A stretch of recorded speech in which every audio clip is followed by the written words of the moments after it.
Olá, meu nome é Francisco, sou autor do livro Teoria da História, do grande mercado global pré-diluviano ao grande mercado global contemporâneo. Esse livro é muito interessante, ele aborda a sua história em um tempo muito longo. Esse conceito de tempo muito longo é importante nessa abordagem que estão fazendo hoje. Jesus e os grandes profetas individuais, eles conheciam e operavam com essa teoria em seus prognósticos, inclusive para o futuro. E é o que as pessoas chamam de profecia. Na realidade, era um prognóstico que eles faziam se baseando nesse conhecimento prévio.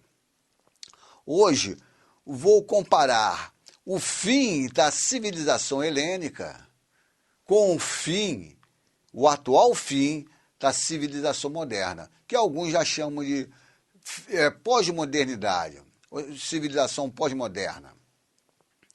O marco do fim da civilização helênica foi a queda da cidade de Atenas, na guerra contra Esparta, em 404 a.C. Um ano antes, ou seja, em 405 a.C., o dramaturgo chamado Aristófanes apresentou pela primeira vez a tragédia chamada As Rãs. As Rãs foi a tragédia que ele apresentou e, por um aspecto, sinalizou, marcou o fim da civilização helênica. Nessa tragédia, Aristófanes se focalizou o período clássico da idade da civilização grega antiga, iniciada o período clássico que teve início por Solon e foi marcado por três grandes dramaturgos, Ésquilo, Sófocles e Eurípides. Esses três dramaturgos marcou esse período, que se chama de período clássico, alguns autores de história chamam de Idade de Ouro. Então, Aristófanes, nessa peça, ele interpreta o deus Dionísio, que se apresenta de uma forma meio assim dúbia, né? Vacilante. Ele vai até o Hades, onde se destaca a disputa entre Ésquilo e Eurípides.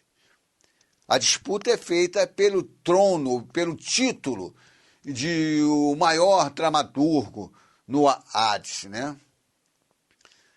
Então nós vimos que Jesus ele aborda a história em tempo muito longo. Daí porque ele pode fazer uma comparação com uma época passada, porque a Grécia foi em 400 e pouco antes de Cristo, com uma época muito posterior a Cristo.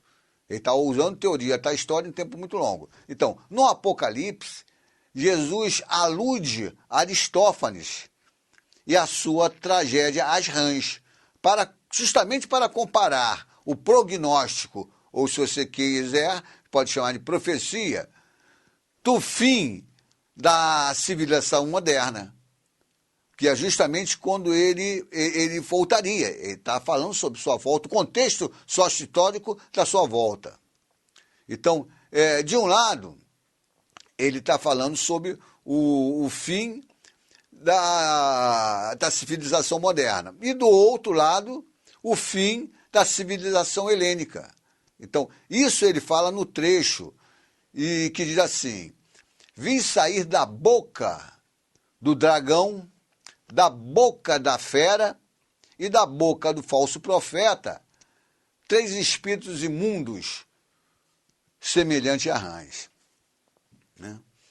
Então, sair da boca, ele está querendo dizer o seguinte: a localização social desse espírito imundo, que são ideólogos, ou seja, produzem conhecimentos a nível de ideólogos. A localização social é, no caso, o dragão, depois a fera e, por último, do falso profeta. Completando essa abordagem, vou fazer uma ligeira leitura aqui. Então, ele fala: vi sair da boca do dragão, da boca da fera e da boca do falso profeta 3 espíritos imundos, semelhante a rãs. Então, ele explica a característica desses 3 espíritos. Ou seja, são espíritos de demônios que realizam prodígios e vão ter com os reis de toda a terra. E qual é o fim? O fim de reuni-los para a batalha do grande dia do Deus dominador, que é o Armagedon, que ele chama simbolicamente Armagedon. Ou é um conflito generalizado nessa época, né? E nesse trecho ele acrescenta: eis que venho como ladrão, eis que venho como ladrão, eis que eu venho, Jesus falando, né? João, no Apocalipse, ele só transmite o que Jesus falou. Então, ele está falando que é nesse contexto que é o contexto da volta dele, no curso da sua história em tempo muito longo. Bom, visto isso, tentamos observar o seguinte: no período clássico, que eles também chamam, os historiadores também chamam de Idade de Ouro, né? Solon e os 3 dramaturgos que Jesus prefere chamar de espíritos imundos, né? E então exerceram influências nefastas sobre os helenos, que os helenos, chamam de helenos, os gregos, né, daquela época, seja de Atenas, Esparta, Tebas, ou os helenos. Assim, eles contribuíram para levar para o crepúsculo trágico a civilização helênica, com seus conhecimentos, que induziram os políticos da época a botá-los em prática, né, e a população acompanhar. A população de senso comum acompanha o político e o político, por sua vez, acompanha os grandes ideólogos. Então, assim, eles contribuíram, esses 3 espíritos imundos, ou 3 ideólogos, contribuíram para levar para o crepúsculo trágico a civilização helênica. E com ela, de um lado, sua maldita democracia burguesa imperialista, que era peculiar de Atenas. E do outro lado, a maldita tirania espartana. Foram todos para o mesmo buraco. Ou seja, aí Sófocles, Eurípides e Ésquilo, eles contribuíram para isso, né? E Aristófanes cria essa peça e faz um marco, né? Ele é um marco, né, dessa. Por quê o marco? Porque é nesse contexto em que Atenas é dominada por Esparta, por sua vez é dominada por Tebas, pelo rei Epaminondas de Tebas, e depois vem Filipe da Macedônia, a seguir seu filho Alexandre, vem uma nova civilização, a civilização macedônica, que outros chamam de helenística, em distinção helênica. É uma outra civilização porque é a mistura do pensamento, da cultura grega, com a mistura lá da Ásia. Não é isso? Então, nessa comparação, Jesus sugere que procuremos, na civilização moderna, personagens análogas a Solon e as 3 rãs imundas do período clássico da Grécia Antiga, né? As 3 rãs imundas nós sabemos que Ésquilo, Sófocles e Eurípides.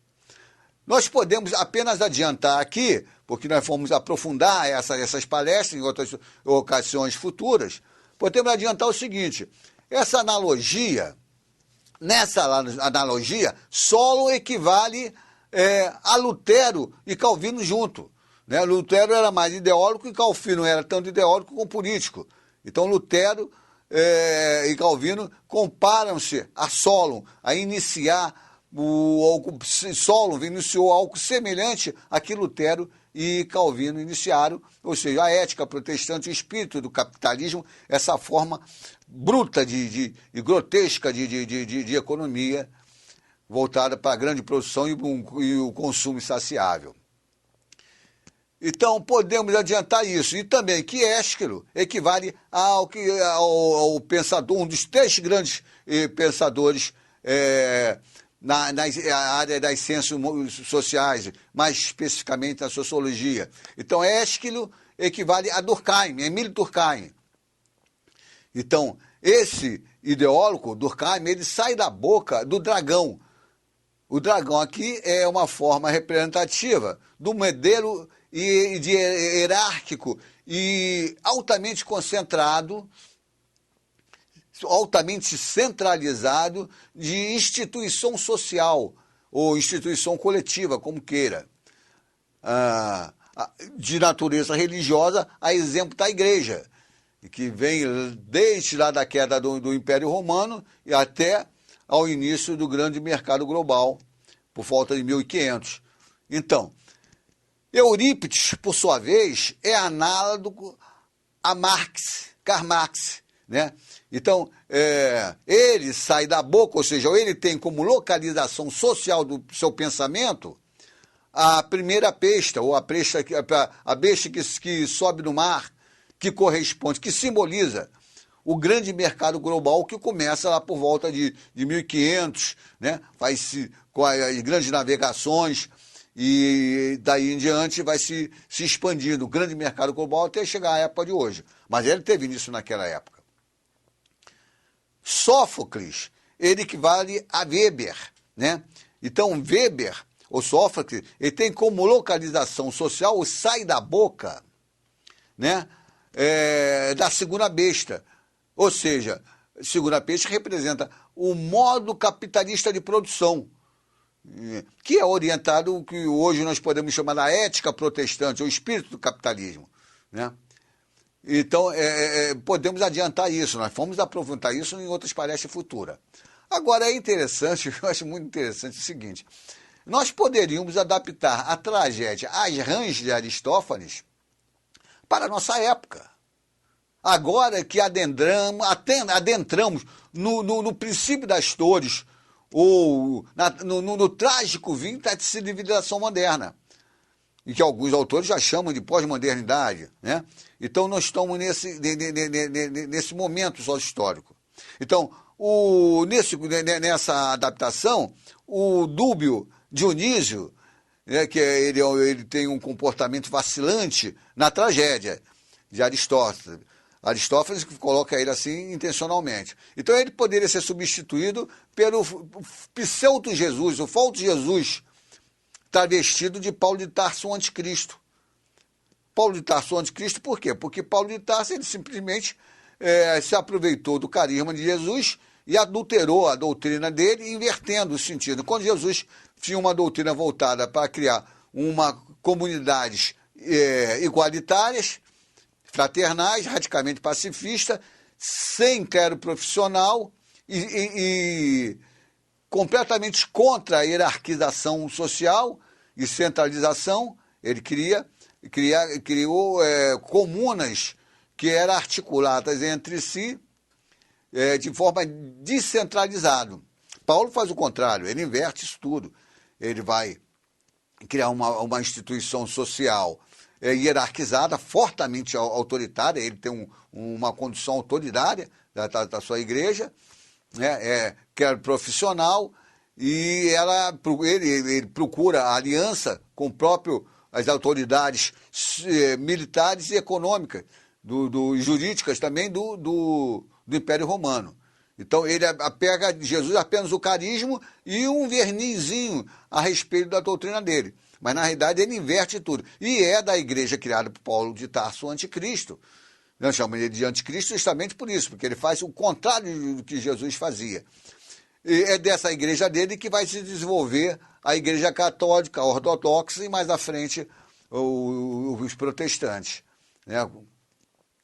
Então, quer dizer, poderíamos fazer essa adaptação. Seria muito interessante. Seria uma peça trágica, contemporânea, muito interessante. Xantias, que na peça, na tragédia de Aristófanes, é o escravo de Dionísio, do deus Dionísio. Você poderia ser um negro ou um mestiço qualquer, que caracteriza bem a escravidão feita pela na civilização moderna atual. Então, Ésquilo, a disputa no Hades entre Ésquilo e Eurípides poderia ser substituída pela disputa da sociologia muito grande entre Durkheim e Marx, né? Sófocles seria substituído por Weber, e assim por diante. Seria uma peça muito interessante. E essa peça é oportuna, é a época, porque é agora que marca o início do fim, ou o crepúsculo da civilização moderna, ou da civilização ocidental, como queira, né? Então, vocês procuram consultar nosso site e se inscrevam. E obrigado pela atenção de vocês.